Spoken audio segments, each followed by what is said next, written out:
Yo les amigos, c'est Megan, bienvenue dans mon espace de test et sur Konami.fr. Et donc aujourd'hui on se retrouve pour une nouvelle vidéo qui sera à l'honneur de Bayonetta.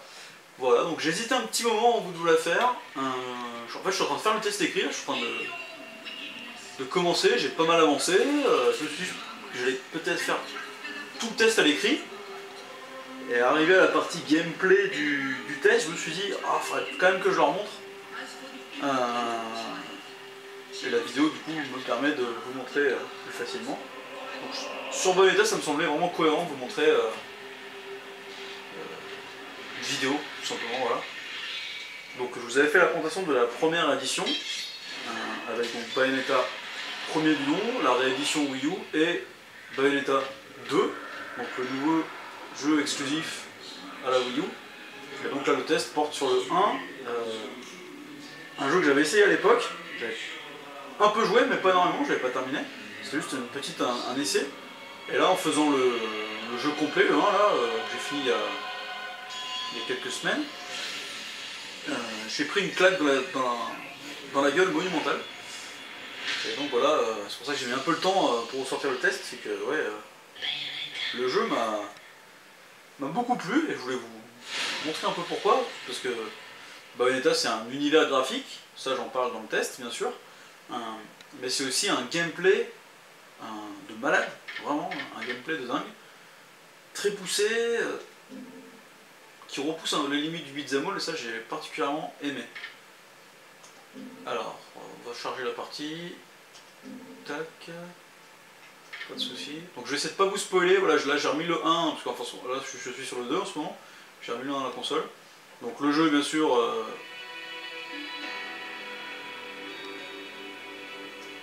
développé par Platinum Games, édité par Sega. Hop, on va revenir au tout début. Hop, on va fermer les yeux, voilà, impeccable. Chasse aux sorcières. Voilà, je vais vous mettre l'intro.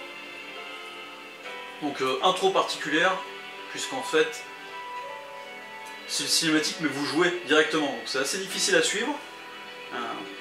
Surtout si vous mettez les voix en japonais, c'est assez compliqué. En anglais ça passe puisque c'est parlé donc pas de soucis, mais en japonais c'est compliqué de lire ce titre. Mais je voulais quand même vous montrer un peu l'intro, l'ambiance, l'univers. Et je vous montrerai après le gameplay, parce que surtout on va se focaliser sur le gameplay, mais je voulais quand même vous montrer cette séquence qui est intéressante. Voilà, donc déjà cette version Wii U, ce qu'elle apporte d'énormissime à mon sens, c'est la fluidité. Alors, dans un monde de lumière et d'ombre, tous ne voient pas la même réalité. J'espère que vous verrez assez bien.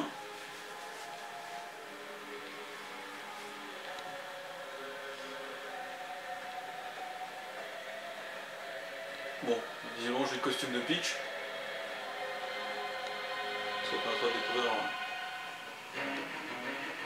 Ça c'est de base dès le début du jeu. Les costumes, hein, c'est pas un bonus à débloquer ou autre. De base, boum, vous pouvez changer les costumes. Costumes qui sont, à mon sens, excellents d'ailleurs.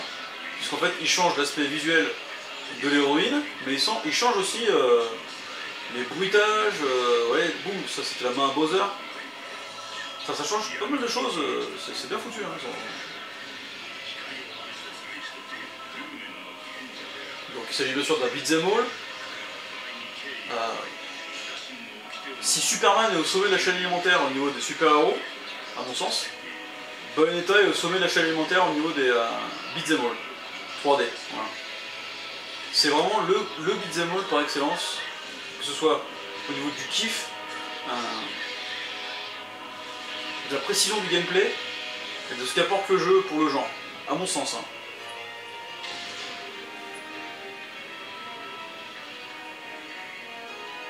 Donc là, séquence particulièrement impressionnante.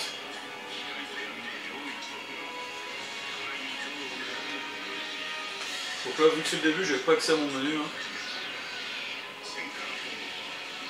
Donc ce qui est cool avec Bayonetta, c'est qu'elle a des coups de mêlée, on va dire, et elle peut utiliser les armes à feu qu'elle a au pied et aux mains pour en quelque sorte linker les combos. C'est ce qui fait un peu tout le charme du jeu, c'est que vous pouvez faire un combat avec plusieurs ennemis avec un seul combo, ça c'est énorme. Vous pouvez vraiment les possibilités sont extrêmement poussées et ça c'est vraiment cool.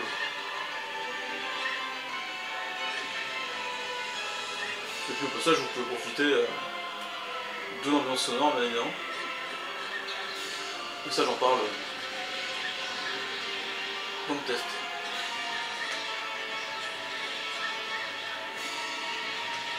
Et puis j'en veux un peu de nouveau. Vu que ça fait longtemps que j'ai pas tourné, je me suis allé une petite vidéo pour compléter le test, ça me semble pas mal.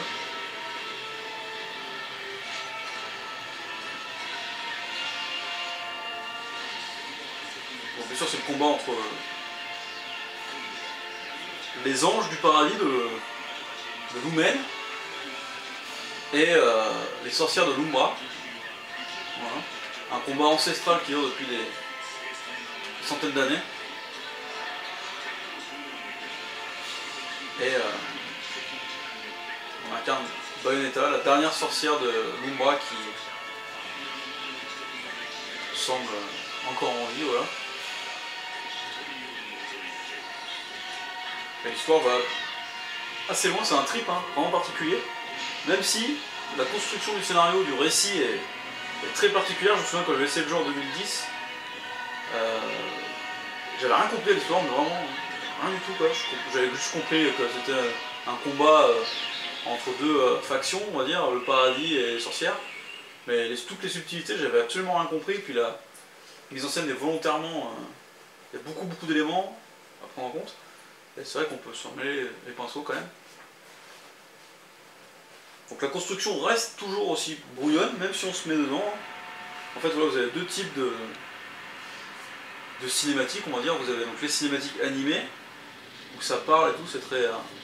et les cinématiques comme ça avec la pellicule, un peu... donc c'est une pellicule, une bobine de cinéma un peu. Et c'est à base de plans fixes, on va dire. Bon, à la base, je voulais y couper tout ça, mais bon, une fois dedans, j'ai beaucoup de mal à... Je vais vous montrer du gameplay, mais bon, je vais vous montrer un peu, voir un peu la mise en scène. Vous voyez, là, c'est à base de plans fixes. Ouais, tout le jeu est comme ça, composé de cinématiques très bien foutues, bien animées. Sur l'animation dans ce jeu, j'en parle dans le test, c'est quelque chose de... On a l'impression, enfin je pense que c'est ça, hein, que l'équipe de développement a une dévotion envers leurs personnages qu'ils ont créés. Ça, je trouve ça génial. Parce qu'elle a un nombre d'animations incroyable. En fait, dans le jeu, beat'em all oblige, vous pouvez récupérer différentes armes. Armes que vous pouvez équiper soit sur vos poings, soit sur vos pieds. Voilà. C'est assez dingue. Et du coup, ça donne des animations différentes pour chaque arme. Ça, c'est fou, quoi, vraiment. Et du coup, elle a une posture différente à chaque fois. Enfin, c'est très... Il y a du gros boulot, quoi, c'est ça, quoi. Donc après, dans les autres... là, c'est le prologue, on va dire. Donc, j'adore cette séquence, je me tâte à vous la laisser. On va voir qu'on a le temps, je vous la laisse. On est tranquille, c'est mercredi soir. Je vous la laisse. Donc bien sûr c'est un titre dirigé par monsieur Hideki Kamiya. Voilà.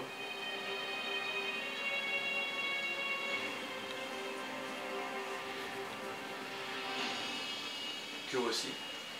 Hideki Kamiya. Donc voilà, ancien de chez Capcom, j'en parle dans le test. Voilà, il se fait pisser dessus par Renzo.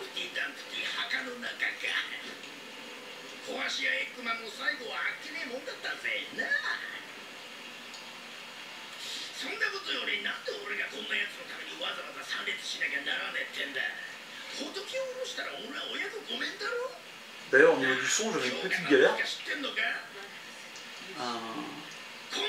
J'ai vu les paramètres de la console en 5.1 quoi, en home cinéma on va dire. Et les premières fois où j'ai lancé le jeu, j'avais pas de son sur les voix. Et en fait apparemment c'est un problème récurrent de la Wii U, ça m'était jamais arrivé, ça fait plus d'un an que je l'ai. Bon, aucun jeu ça m'était arrivé. Et en fait la Wii U ne reconnaît pas la sortie. Alors après je suis pas un expert en hi-fi stéréo, genre de truc, hein, mais apparemment la Wii U c'est un problème de reconnaissance du signal optique, un truc comme ça, et du coup bah, parfois on n'a pas les voix, c'est un peu bizarre. Et du coup vous êtes obligé de mettre la console en stéréo pour avoir le son correctement, tout simplement. C'est un peu idiot mais ouais, c'est comme ça. Et là du coup j'ai mis la console en home cinéma pour le 2, pour essayer, et j'avais aucune galère. Et là du coup j'ai pas rechangé les paramètres vu que je viens juste de mettre en remettre pour la vidéo. Et apparemment ça fonctionne, c'est assez dingue, j'ai rien changé pourtant. Bizarrement ça marche. Bah, donc ça c'est Enzo, une sorte d'affranchi père de famille, voilà, sans dirait pas plus. Personnage très rigolo, voilà. Vraiment sympa. Il a vraiment une dégaine. Hein. Donc c'est un jeu où vous allez faire quand même quelques rencontres, ça c'est pas mal. Surtout ce qui est énorme, c'est qu'ils ont créé un univers très très particulier. Alors après, on aime ou on n'aime pas, je peux très bien comprendre qu'on puisse détester parce que c'est très particulier comme univers. Alors, rien que le design des personnages, le chara-design général, des ennemis, des anges, toute la hiérarchie des anges, c'est très spécial. C'est très singulier, ouais. Après, c'est même pas typiquement japonais, c'est ça qui est dingue. C'est vraiment un univers bizarre qu'ils ont créé et je trouve ça vraiment mortel. Hein. Il y a du gros boulot, quoi.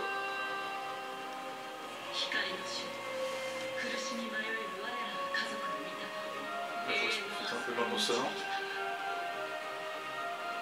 Donc là, Bayonetta en tenue de religieuse.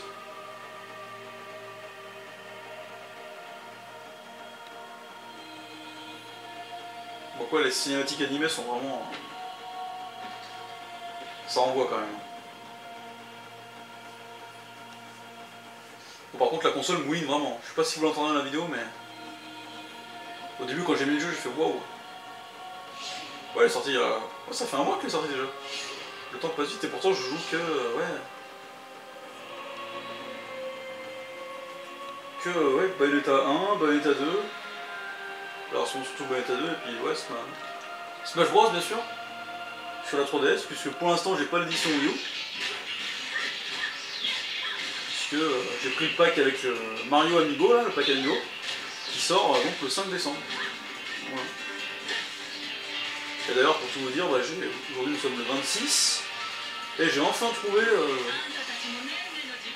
une boutique qui vendait des Amiibo. Voilà, donc j'ai pu. Parce que ça fait quasiment une semaine que je vois sur internet des gens qui ont déjà trouvé les Amiibo. Moi, c'est impossible à trouver. Que j'ai enfin reçu à mon dégoûté, ouais. Pour vous donner l'info, c'est l'espace culturel de Claire. Voilà. Vous en avez. Apparemment, il y a Cultura. Moi, je sais que j'en ai pas dans mon secteur de cette boutique, de cette enseigne. Apparemment, ils les ont toutes. Voilà. C'est un mec qui m'a gentiment pincé l'info sur Facebook, un type que je connaissais pas. J'ai laissé un commentaire sur une image de la petite pelle, dessinateur là, que j'aime beaucoup, sur moustache. Et il y a un type qui m'a envoyé un MP très sympa et il m'a filé le tuyau. Voilà, donc j'ai bien aimé. Ça c'est Rodin, j'en reviens au jeu. Rodin, personnage qui tient un bar, qui s'appelle la Porte des Enfers. Et c'est lui un peu qui fournit le matériel pour Bayonetta, tout ce qui est armes à feu et tout ça. Un personnage ultra charismatique, assez mystérieux. Mais ouais, très cool. Vraiment un bon personnage. Voilà, je ne dirai pas plus, ouais, c'était des surprises. Mais ouais, il est bien mis en scène, bien mis en valeur. Voilà, les anges, enfin la mise en scène. Tout ça avec toujours sur la petite carte tombale de Hideki Kamiya. Le type se met en scène dans son propre projet, c'est tout ça, ça fait un peu avec Hideo Kojima finalement. Il y a un petit côté... c'est ces game designers japonais... rockstar, voilà.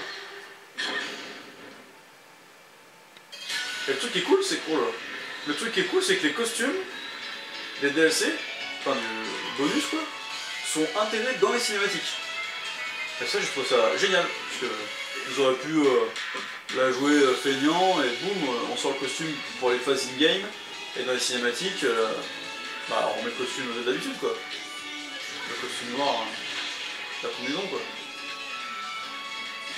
Mais là du coup ils ont carrément fait le costume en entier pour les cinématiques, pour les cutscenes, ça c'est balèze. Enfin c'est vraiment la version de luxe du jeu. Hein. Vraiment. Même si les couleurs sont apparemment plus ternes que sur Xbox. Alors après le jeu j'y ai joué, c'était ouais, 4 ans, donc je vous cache pas que la teinte des couleurs m'a un peu... j'ai plus trop de souvenirs quoi. Je me souviens d'un jeu extrêmement coloré, magnifique quoi. Et il y a un petit détail rigolo. Alors j'ai vu ça sur internet aussi. Apparemment, dedans il y a un personnage qui s'appelle Jeanne. Voilà. On l'a vu dans l'intro d'ailleurs. Un personnage féminin avec la combinaison rouge, qui a les cheveux courts. Visiblement, elle a un tour de poitrine moins gros que sur Xbox. Voilà. Bizarrement. Je sais pas trop pourquoi, quelle en est la raison. Je sais pas. Et une anecdote rigolote. C'est trop. Oui, alors j'ai pas fait exprès de mettre le costume de Peach, hein. Je m'étais pas rendu compte que dans la cinématique, on verrait ses fesses. Je me suis dit c'est rigolo.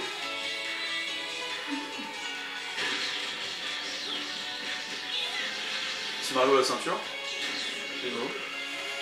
Donc ça c'est la... j'en parle dans le test, hein, la chanson. Fly to the Moon. Et le truc de malade c'est que c'est... Enfin, j'ai appris ça, ouais, enfin, la chanteuse, j'ai vu son nom, je me suis dit tiens ça me dit quelque chose. Et donc j'en parle dans le test, c'est la chanteuse belge qu'on voit tout le temps à la télé. Animatrice de télé, actrice. C'est elle en fait qui chante.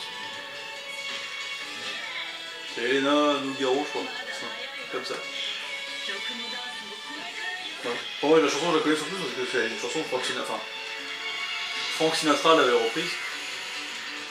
Hop c'est parti, donc là c'est une game, donc je vous laisse apprécier la fluidité du titre. Alors là j'espère que je suis pas en très dur parce que vu que j'ai fini le jeu, il met la difficulté en troisième apothéose je crois et c'est un peu tendu.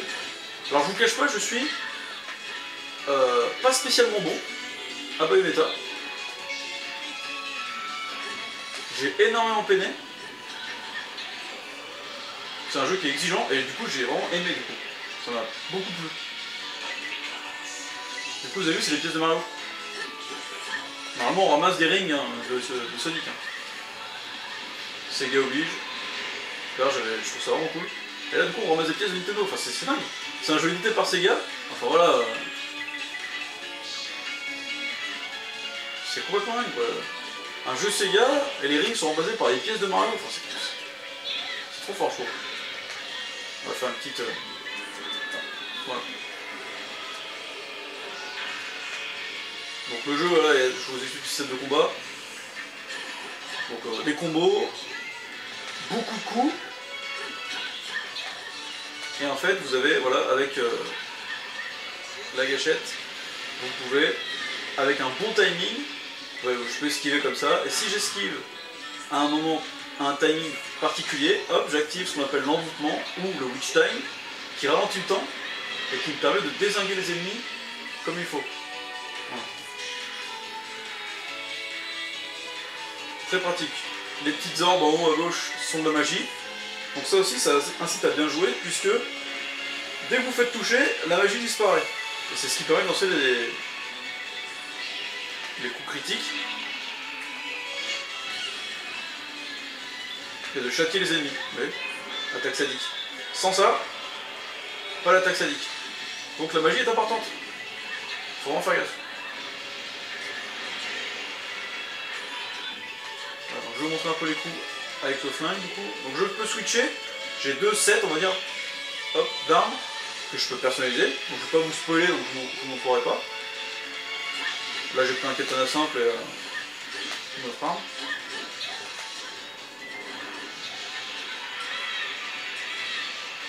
Bon, les ennemis volants sont pas mal parce qu'en fait ils compliquent bien la tâche quand même puisqu'ils sont voilà, en hauteur. Du coup faut pas hésiter à utiliser le flingue. Pour les ennemis volants c'est assez pratique. Ça permet au passage de linker votre combo. Voilà. Donc le gameplay met pas mal de temps à se laisser maîtriser. Moi je sais que j'ai voilà, j'ai passé beaucoup de temps à comprendre le système de combat. Je me suis dit, ah là, c'est assez frustrant, on peut faire plein de trucs et du coup, on a envie d'aller loin et de comprendre quoi, comment ça marche. Et du coup, bah, vous pouvez faire des niveaux sans forcément avancer, juste pour comprendre comment ça fonctionne le système de combat, parce que c'est très, ouais, très dense, très riche. Hop, on va de nouveau se faire kidnapper. On va boire un petit coup.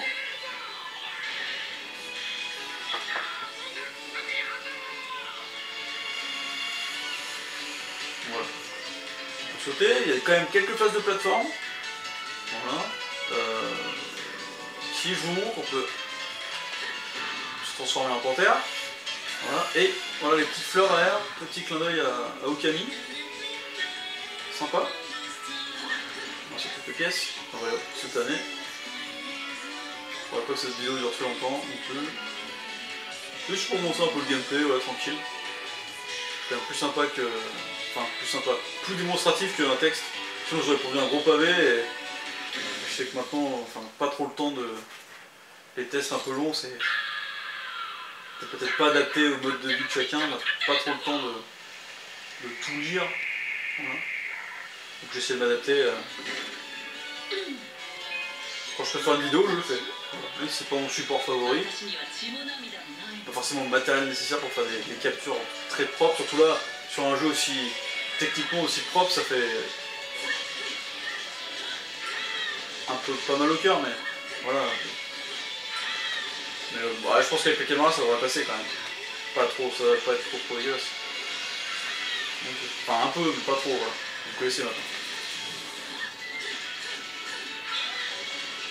Voilà, je fais toujours un peu le même combo. Je vais vous montrer aussi, il y a des coups chargés qui sont pas mal du tout. Alors par contre le timing pour l'envoûtement est vraiment sans pitié. Hein. C'est-à-dire que si vous faites une parade et que le timing est pas bon, enfin l'ennemi vous latte très vite. Hein. Donc, ce qui est cool c'est que les ennemis tombent en morceaux. Ah dommage j'ai pas pu le faire. On attaque ça vite. Médaille d'or, voilà, donc à chaque. En fait c'est des petites séquences. Vous avez une vague d'ennemis, il faut les tuer, et si vous les tuez, vous obtenez une médaille. Donc ça fait pierre, bronze, argent, or, platine et platine pure. Entre en ligne de compte le temps que vous mettez à les tuer, les dégâts que vous avez encaissés et le combo. Donc dans chaque chapitre, vous avez différentes médailles à trouver donc, pour remporter les combats. Et c'est ce qui permet de déterminer la statue que vous aurez à la fin du chapitre. C'est la récompense finale du chapitre. Voilà. Et c'est vraiment pas évident quoi. Autre point, si vous perdez, vous avez le droit à 5 morts maximum. En gros. Sinon, vous avez toutes les chances d'avoir la médaille enfin la statue de pierre à la fin du chapitre. Voilà. Ça m'est arrivé un paquet de fois. Ça. Je suis mort un nombre incalculable de fois.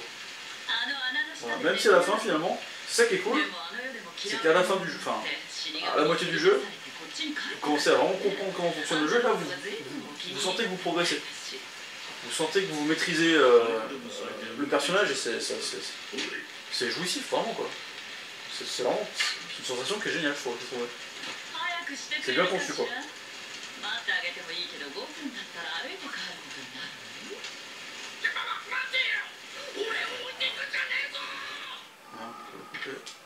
Ouais. C'est une autre séquence. Voilà, normalement voilà, vous avez trouvé. Pendant le temps de chargement, vous entraînez. Donc les coups s'achètent directement chez Rodin, donc le personnage que je vous ai expliqué qui avait son bar. Les rings sont utilisés voilà, pour acheter des coups, des techniques donc, pour Bayonetta. Alors, la musique, je vous laisse écouter pour les fans de Sega, reconnaîtront la musique de Outrun, le jeu de Yu Suzuki. Voilà, avec cette ambiance géniale, la Ferrari, la blonde, le décor de rêve, la musique. Voilà. Donc il y a plein de petits clins d'œil comme ça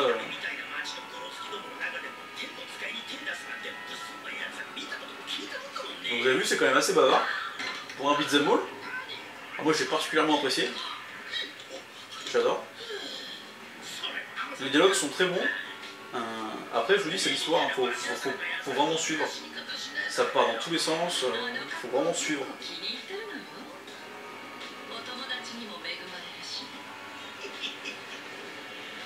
Alors, les costumes Nintendo sont vraiment bien intégrés, hein.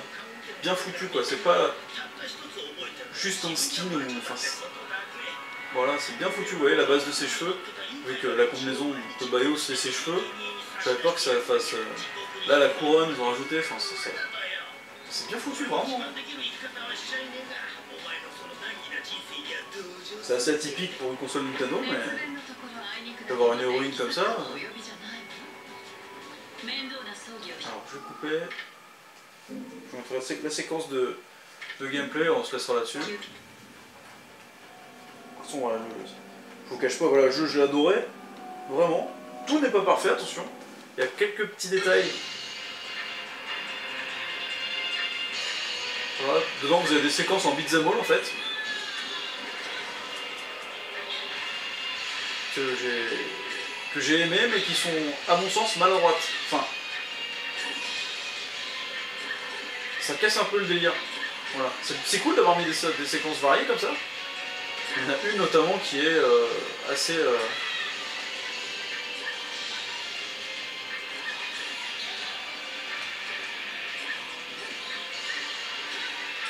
Donc là en fait je dois faire tous les ennemis en attaque sadique.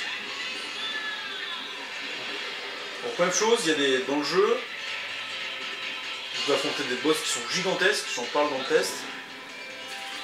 Et il y a beaucoup de QTE dans le jeu, et on peut pas forcément les voir arriver. Et ça, voilà, ça m'a agacé. Vous avez une cinématique géniale, donc c'est à fond dans le... Et boum, ils vous envoient un gros QTE, et un boss qui vous envoie genre 5 missiles, qui sont quasiment inévitables. Sur le premier run en fait. Et ça, c'est pas ça correct. On est censé pouvoir y arriver dès la première fois, quoi. Si on fait attention, quoi. Et là, enfin, c'est un jeu qui surprend vraiment.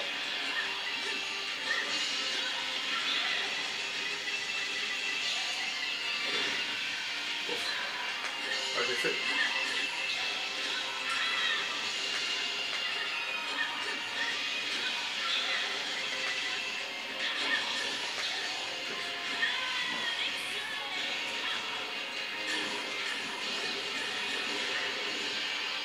Donc si en ce moment les soirs je traîne sur Mario Kart 8, je suis passé, j'ai demandé le code justement à Perrier de la communauté CA.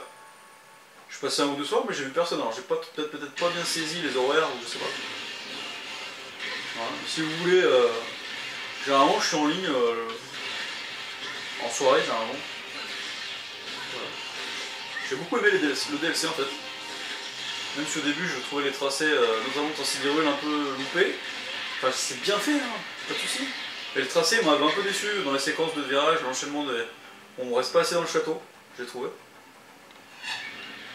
Voilà, là c'est une mise en scène complètement hallucinante.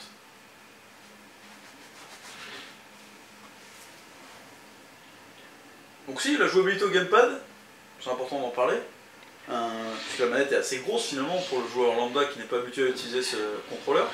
Ça passe impeccable, hein, très honnêtement. C'est vraiment très confortable, c'est ça qui est dingue. Après, je pense qu'on peut y jouer avec le pad classique, hein, enfin le pad Wii U, le Pro Controller Wii U. Après, voilà, on a juste les mains qui sont moins excentrées, on va dire. Voilà, moi j'aime bien, on est vraiment calé avec le gamepad. Et finalement, pour un gros beat'em all comme ça, aussi exigeant, c'est vraiment très. C'est parfait quoi. Voilà. Donc je pense avoir fait le tour. Au niveau du gameplay, voilà, porte de l'enfer. Voilà, les objets, je vais en parler aussi. Les sucettes. Sucette de soins, sucette d'immortalité et sucette de puissance. Voilà. Et elles ont toutes une quantité limitée. Donc vous pouvez pas emporter 3 de chaque en gros. Donc c'est bien foutu, c'est pareil à niveau de la difficulté. Voilà. Moi je pense qu'on va se quitter là-dessus. Voilà, Rodin, son bar. Ah, cette scène elle est géniale. Ah, je vais vous la laisser. Je vais vous la laisser. C'est une scène qui m'a vraiment beaucoup plu en termes de mise en scène.